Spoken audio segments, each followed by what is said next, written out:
This is being filmed on Sunday, which means that usually I only do cardio at the gym on these days. But today just felt a little bit different. I ended up playing some basketball with some people and it was pretty fun. Got a nice little cardio workout in, but I went for a couple miles on a run and started to feel kind of tired.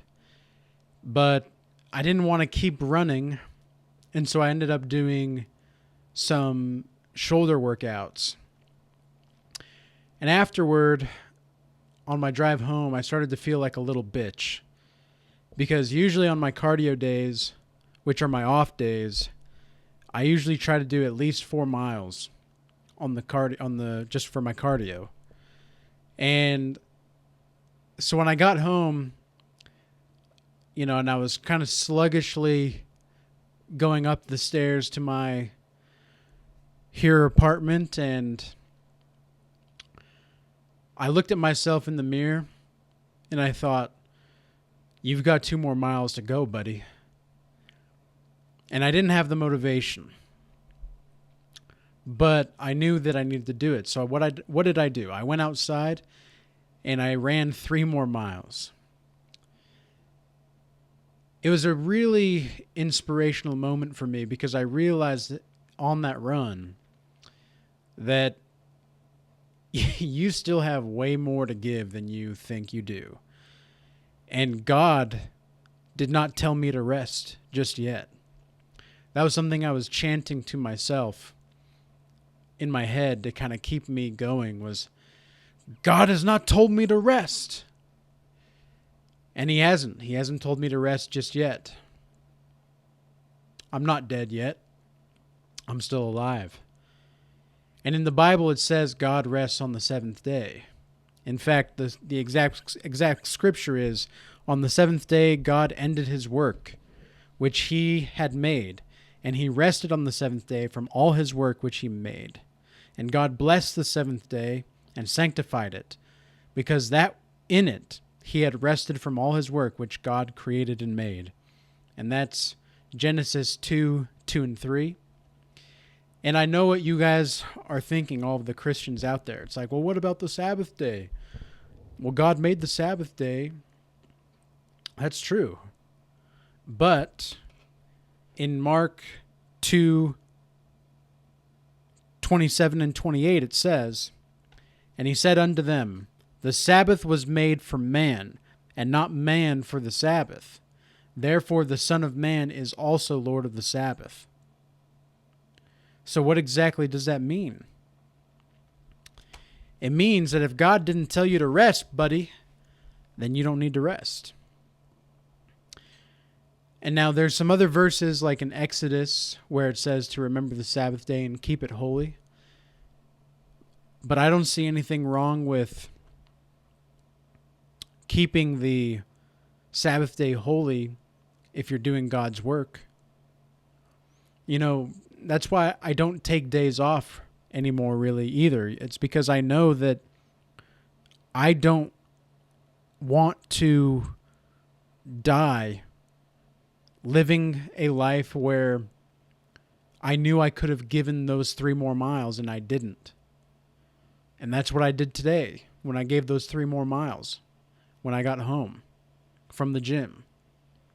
A lot of the times you have so much more in you than you think you do.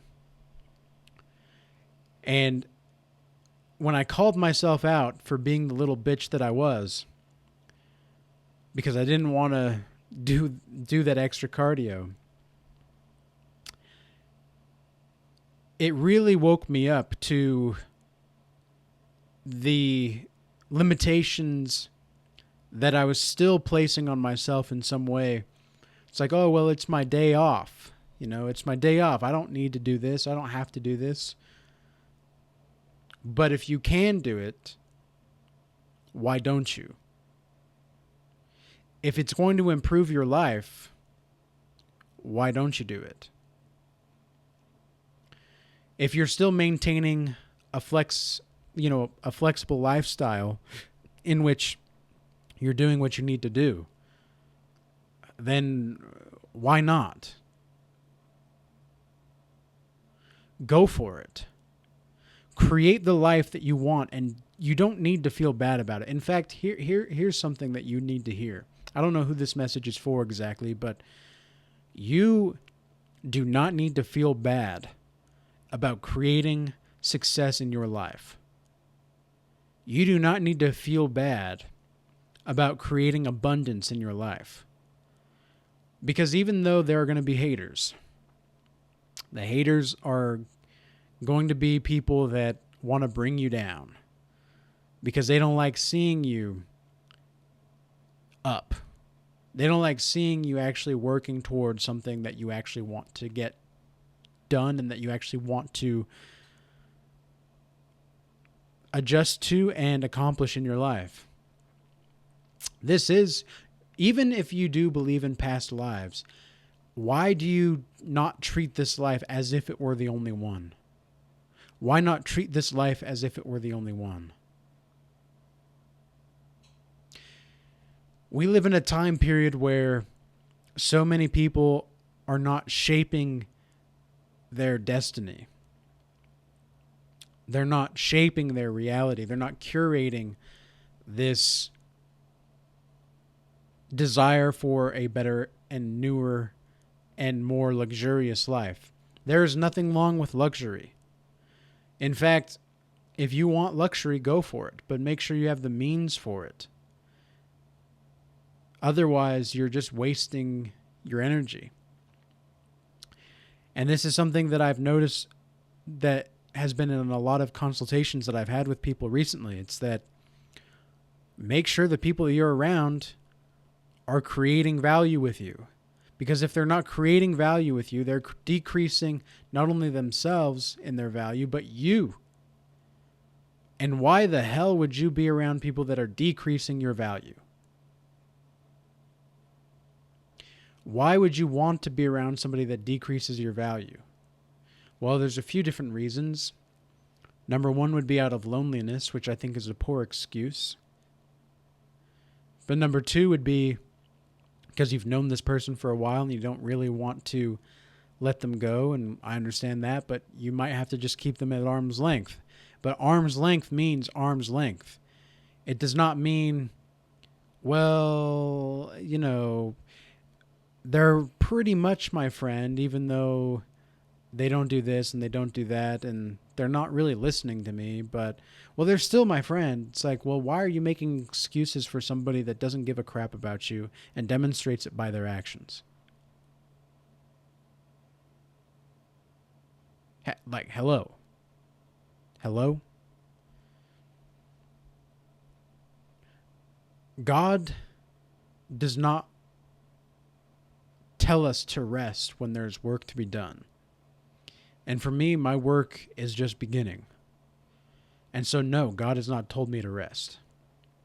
And I do not plan to take a rest day anytime soon. Because I've taken too many rest days in my past. I've wasted too many days. And I'm not saying you can't actively rest. Because there are times where,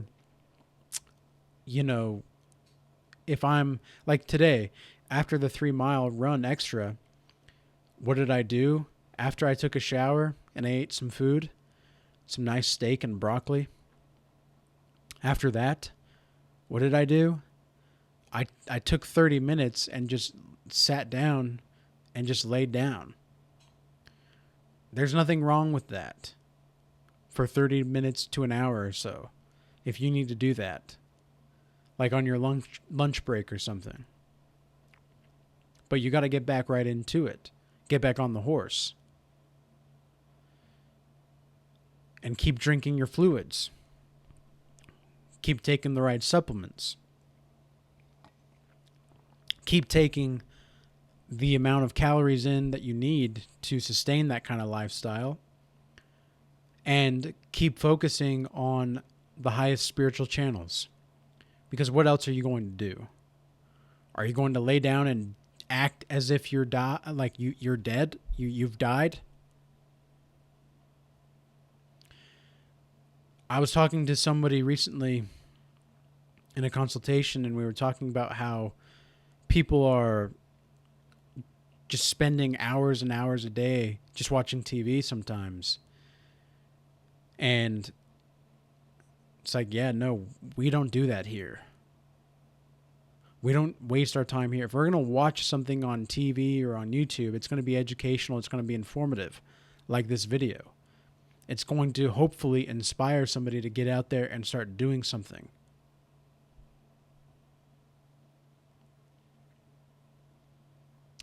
Somebody has to do the work, especially in our relationships nowadays, where so many people don't want to put in the work and the effort to commit to each other, to be loyal to each other. And I get it. There's a lot of options out there. But how many of those options are actually serious? How many of those options are just there to get your attention or to be there as a mechanism for serving your attention needs?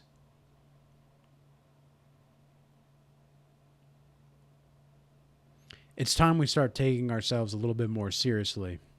And that starts with actually doing the work. So with that being said, I hope this message was useful and insightful. And until next time, peace be with you.